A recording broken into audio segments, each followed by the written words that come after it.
Have you ever stared so deeply into a painting that you felt it staring back? I promise, you've never experienced anything like this before. Our story begins with an artist named Victor Kiesling. Victor was known for his captivating portraits, so lifelike they seemed almost alive. He thrived on pushing the boundaries of art, but little did he know, his ambition would lead him to a chilling discovery. Victor, the kind of artist who spent his nights tangled in inspiration, stumbled across a peculiar shop on one such night. A dimly lit little place tucked between buildings as if it didn't want to be found. Inside, the scent of old wood mingled with something faintly sharp, almost metallic, and mysterious objects cluttered every corner. Ancient books, faded maps, porcelain dolls with cracked smiles. It was a curator's dream for the bizarre. But what caught Victor's eye was a set of canvases stacked neatly in a dark corner. Unlike the others in the store, these were pristine, untouched by time or grime. Somehow they seemed to emanate a faint glow, almost imperceptible, but strangely magnetic. When Victor asked the shopkeeper about them, she froze.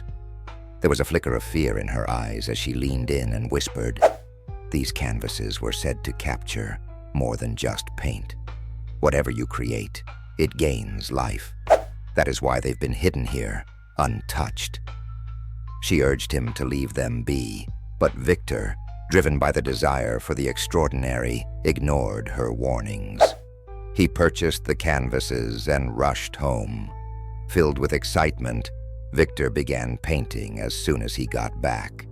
He worked tirelessly, pouring his energy, his soul, into the strokes of his brush.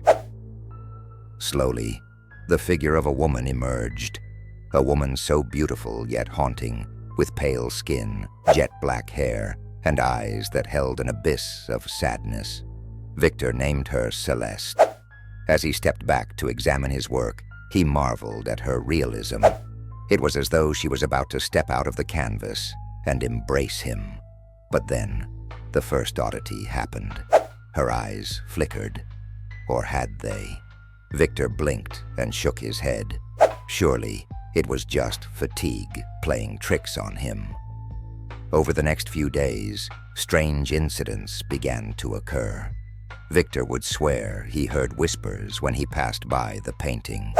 At night, he dreamed of Celeste, not as a still figure, but walking, speaking, pleading with him to free her. Her voice was a melody woven with sadness. Each morning, after such a dream, the painting seemed slightly altered. Her pose shifted subtly, her eyes appearing less painted and more alive. Confusion turned to dread when one morning Victor found an overturned chair in his studio, a chair that hadn't been there the previous night. Convinced he was losing his mind, Victor decided to take a break from his studio. But no matter where he went, he felt her presence growing stronger.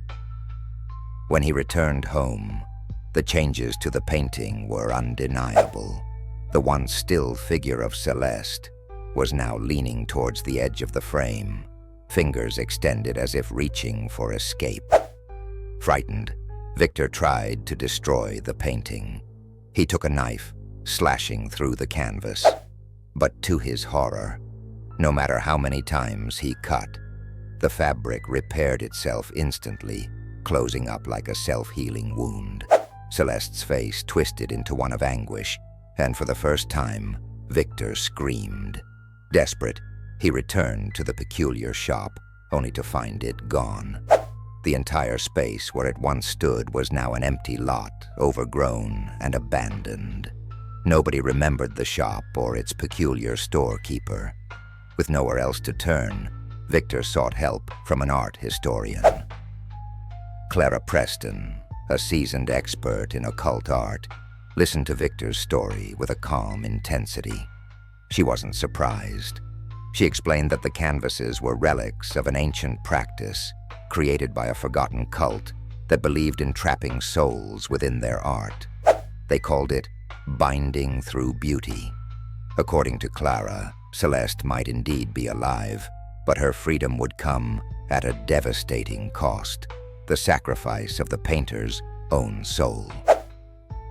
Victor fell into despair, but Clara offered him one last option, a ritual that might sever the connection. It involved burning his entire studio to ash, including every piece of his work. She warned him, though, if he hesitated even for a moment, Celeste could claim him forever. After some agonizing contemplation, Victor decided to go through with the ritual. The night arrived, and he prepared a massive pyre in the yard behind his house. He placed every painting, sketchbook, and canvas he'd ever created into the flames. But when it came time to throw Celeste's painting into the fire, her pleadings began. "Victor, please. I only wish to live. I can give you everything you've ever dreamed of." Victor faltered. Her voice held a hypnotic quality that made him question everything. Had she really caused harm? Or was she a misunderstood soul, trapped unjustly? The crackling flames cast eerie shadows across the yard as the painting seemed to glow brighter. Breathing hard, Victor closed his eyes, fighting the allure. And then, against the grip of her words, he thrust the painting into the fire. For a moment it seemed to resist the flames. The light surrounding it intensified, and Victor felt an unseen force dragging him closer to the inferno. Just as he thought he'd be pulled in, the painting erupted in a blinding flash. The whispers ceased. The presence dissipated. His yard fell silent, save for the embers snapping in the breeze. Victor was free, but he was never the same. His ability to paint, once so vibrant and unyielding, disappeared entirely. His hands would shake whenever he so much as picked up a brush.